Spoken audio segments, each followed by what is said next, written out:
Good morning students. हम लोगों ने अब तक संधि परिचय में जान लिए थे संधि का क्या अर्थ है, संधि की परिभाषा क्या है, या संधि के प्रकार कौन कौन से हैं, और संधि के प्रकारों का संक्षिप्त परिचय हमने उदाहरण सहित पढ़ लिया था। और स्वर संधि को स्टार्ट करते हुए हम लोगों ने दीर्घ संधि से संबंधित बातें भी पढ़ ली थी कि दीर्घ संधि की क्या विशेषताएं होनी चाहिए, क्या उसके उदाहरण होने चाहिए, और किस किस तरह से इनके उदाहरण का संधि विच्छेद किया जाता है। ये तमाम चीज़ें हम लोगों ने अब तक के अध्ययन में पढ़ लिया था। आज हम बात करेंगे गुण संधि के बारे में। गुण संधि, गुण मतलब जहाँ पर किसी शब्द में एक मात्रा का प्रयोग किया गया हो। कैसे? तो गुण संधि की हम विशेषताओं पर ध्यान रखेंगे तो देखेंगे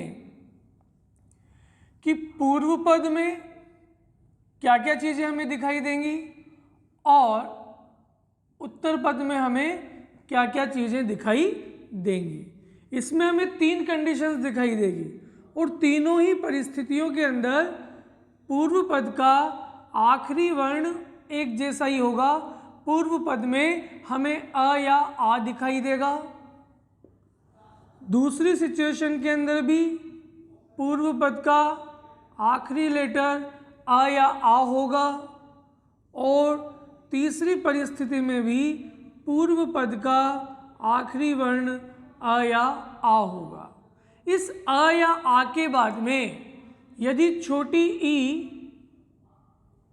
या बड़ी ई की मात्रा, अ या आ के बाद में छोटा ऊ या बड़ा ऊ, अ या आ के बाद में री, अगर इस प्रकार की स्थिति दिखाई दे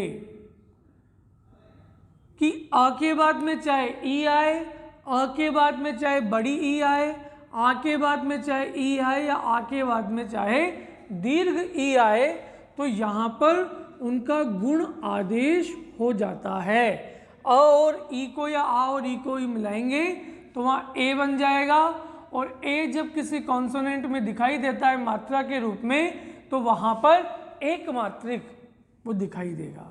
इसी प्रकार से दूसरी स्थिति के अंदर वो परिवर्तित हो जाएगा ओ के अंदर, और ओ की मात्रा एक मात्रा जब किसी कॉन्सोनेंट में लगती है तो इस तरह से दिखाई देगी। आ के बाद में री हो या आ के बाद में री हो तो उसका भी गुण आदेश हो जाता है और र में हलंत अर बन जाता है, और अर जब इस प्रकार से होगा तो रेफ वाले र के अंदर वो हमें दिखाई देगा। तो इसकी डेफिनेशन बनेगी कि क्रमशः पूर्व पद का आखिरी वर्ण यदि अ या आ हो और उत्तर पद का पहला वर्ण ई ऊ या री हो तो क्रमशः ये ए और अर में परिवर्तित हो जाते हैं। ठीक है, जैसे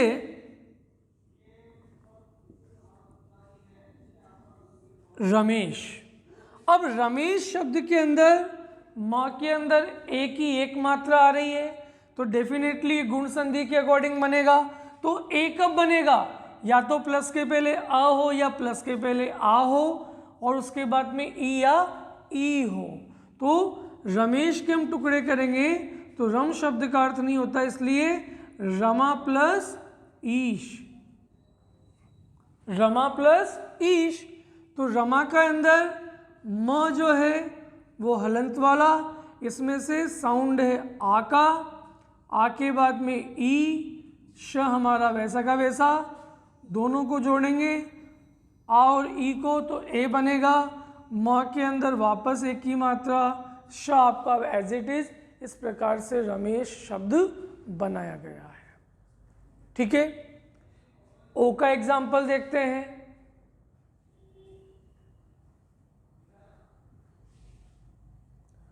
महोदय।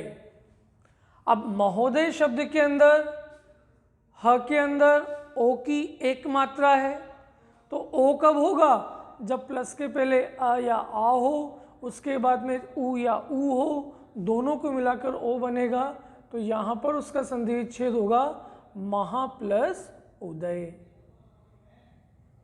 महा प्लस उदय। तो महा के अंदर आ है तो इसमें ह जो है हलंत वाला, इसमें से आ को अलग किया, उसके बाद में ऊ है, दय शब्द वैसा का वैसा, आ और ऊ को मिलाएंगे तो यहाँ पर लेटर बनेगा ओ, ह के साथ ओ जोड़ेंगे, दय शब्द एज इट इज, शब्द बनेगा हमारा महोदय। क्लियर? इसके बाद है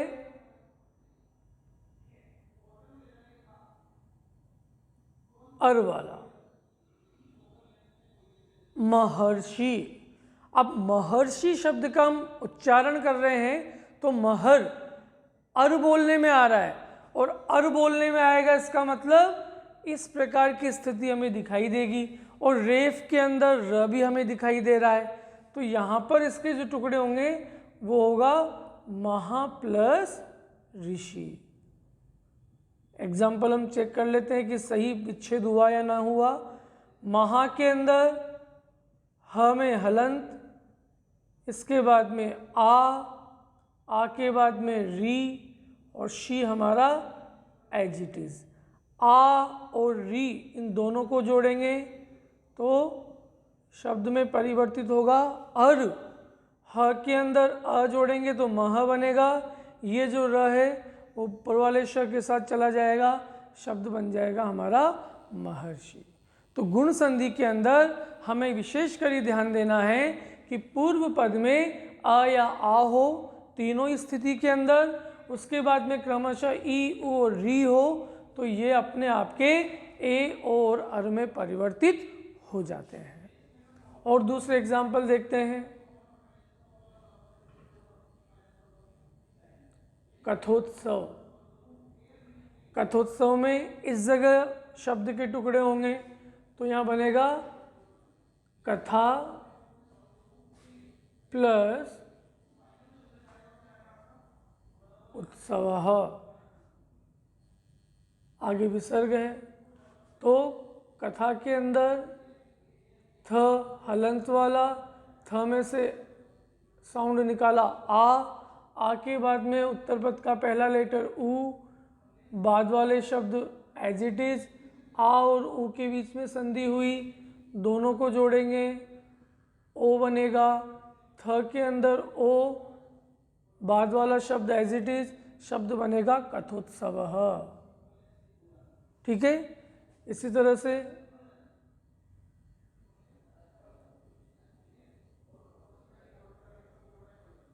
ग्रीष्मर्तुः।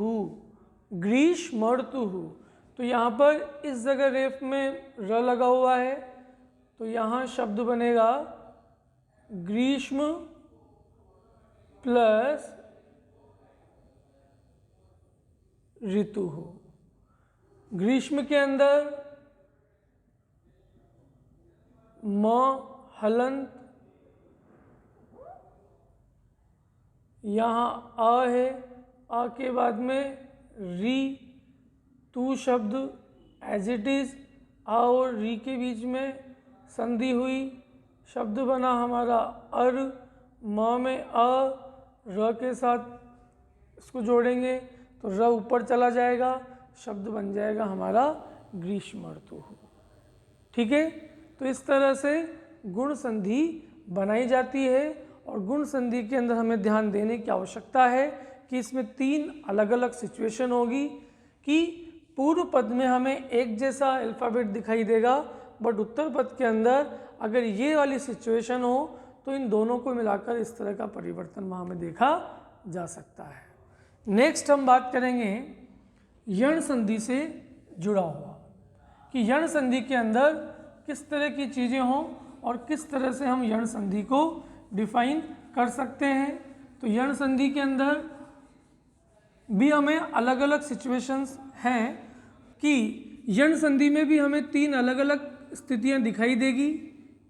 यहाँ पर गुण संधि में आने वाले जो एग्जाम्पल हैं जो पहले आ जाएंगे, ई पहले हो जाएगा, छोटा ऊ या बड़ा ऊ, ये भी पूर्व पद के आखिरी लेटर में आ जाएंगे, और री भी फर्स्ट वाले में आ जाएगा।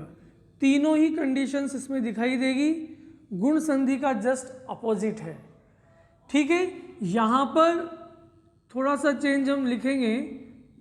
कोई भी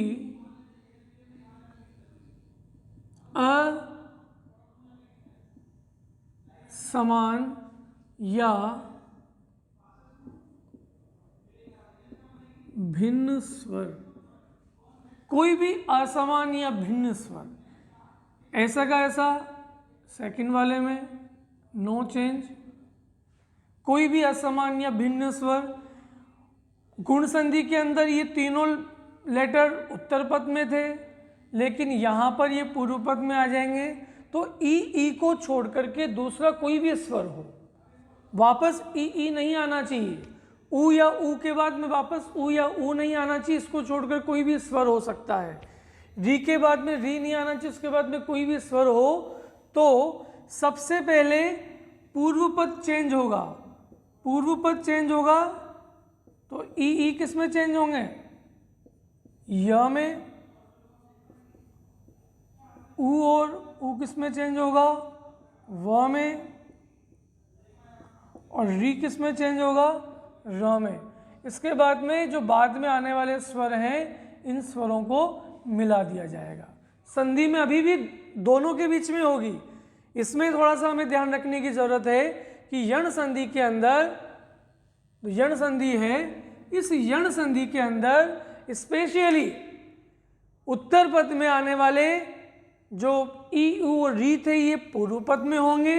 इसके बाद में कोई भी असमान स्वर हो तो जो ई है ये य में चेंज हो जाएगा, ऊ व में चेंज हो जाएगा, री र में चेंज हो जाएगा। ठीक है, तो इस तरह से यण संधि बाद में दोनों स्वरों को मिलाकर ही बनाई जाएगी। हम एग्जाम्पल देखते हैं इसका, और क्लियर हो जाएगा। इति प्लस आदि, इति प्लस आदि। अब इति शब्द के अंदर त के अंदर मिला हुआ है ई की मात्रा, तो त को हमने अलग कर लिया। ई के बाद में उत्तर पद का पहला वर्ण क्या है? आ। दी शब्द को अलग लिख लिया। ई के बाद में असमान स्वर है। ठीक है, तो ई किस में चेंज होगा? सबसे पहले ई को चेंज किया य में। य के साथ आ जोड़ेंगे तो आपका आधा, य के साथ आ जोड़ा, दी शब्द एज इट इज शब्द बना हमारा इत्यादि। इस तरह से इसको बनाया जाता है। एक और देखते हैं, अति प्लस अंत, अति प्लस अंत। अब अति शब्द के अंदर छोटी ई की मात्रा, उसको हमने अलग से निकाल लिया। इसके बाद में अ, आधा न और त को अलग कर लिया। ई के बाद में असमान स्वर है तो ई चेंज हो जाएगा य के अंदर। इस फॉर्मूले के अकॉर्डिंग य के साथ पूरा अ जुड़ेगा, तो यहाँ पर अ आधा त, य के साथ अ जोड़ा और न और त शब्द बन गया अत्यंत। इसी तरह से ऊ वाला एग्जाम्पल देखते हैं। सु प्लस अल्प, सु प्लस अल्प। सु के अंदर क्या है? स, उसके साथ उ को लगाया, अ और आधा ल और प। स में उ मिला हुआ था, उ को अलग कर लिया हमने। अल्प का अ हमने अलग से लिखा। उ के बाद में असमान स्वर है तो उ चेंज हो जाएगा व के अंदर, व में हलंत, व के साथ अ को जोड़ेंगे। स आपका आधा था, वह पूरा हो गया, ल और प शब्द बना स्वल्प। ठीक है, इसी की जैसे सु प्लस आगतम, सु प्लस आगतम। सु प्लस आगतम में स है, स के अंदर छोटी ऊ की मात्रा थी तो हमने ऊ को अलग किया, उत्तर पद का पहला वर्ण आ और गतम शब्द एज इट इज। क्लियर। अब ऊ के बाद में असमान स्वर, कोई भिन्न स्वर है, तो हमारा लॉजिक था कि यदि ऊ के बाद में कोई भी असमान स्वर हो तो ऊ किस में चेंज होगा, व में चेंज होगा। तो हमने ऊ के बाद में असमान स्वर हुआ तो ऊ को किस में चेंज किया, व में चेंज किया। व के साथ उत्तर पद का ये वाला लेटर जोड़ देंगे तो यहाँ वा बन जाएगा। गतम शब्द हमारा एज इट इज और स हमारा आधा था, शब्द बनेगा हमारा स्वागतम। क्लियर। नेक्स्ट हम री वाला एग्जाम्पल देखते हैं। धात्री प्लस अंश। धात्री मतलब होता है पृथ्वी, अंश यानी टुकड़ा। तो जब भी दो शब्द अलग अलग हो तो दोनों का मीनिंग निकलना चाहिए, तभी संधि विच्छेद या संधि युक्त शब्द बनेगा। तो धात्री के अंदर री की मात्रा लगी हुई है किसमें, त में, तो त को हलंत वाला बनाएंगे। इसके साथ री के बाद में अ और श एज इट इज। री के बाद में अ है, इसका मतलब ये असमान स्वर है, तो री किस में चेंज हो जाएगा, र में चेंज हो जाएगा। तो धात ये एज इट इज रहा, री को हमने चेंज किया र के अंदर, इसके बाद में अ और आधा न और श। तो त प्लस र प्लस अ, इन तीनों को जोड़ते हैं तो आपको मालूम होना चाहिए कि संयुक्ताक्षर बनता है। और ये अनुस्वार एज इट इज, श हमारा ऐसा का ऐसा, धा शब्द ऐसा का ऐसा, शब्द बनेगा हमारा धात्रिंश। तो इस तरह से गुण और यंश और दीर्घ संधि में अलग अलग फॉर्मूले के हिसाब से हम संधियों को बना सकते हैं और संधि विच्छेद करके संधि युक्त शब्द या संधि विच्छेद हम कर सकते हैं। धन्यवाद।